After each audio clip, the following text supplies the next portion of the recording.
नमस्तस्मै भगवते कैलासाचलवासिने नमो ब्रह्मेन्द्ररूपाय मृत्युनाशं करोतु मे त्र्यम्बकाय नमस्तुभ्यं पञ्चस्याय नमो नमः नमो दूर्दण्डचापाय मम मृत्युं विनाशय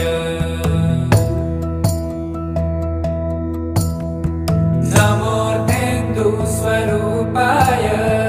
नमो दिग्वसनाय च नमो भक्तार्तिहन्त्रे च मम मृत्युं विनाशय देवं मृत्युविनाशनं भयहरं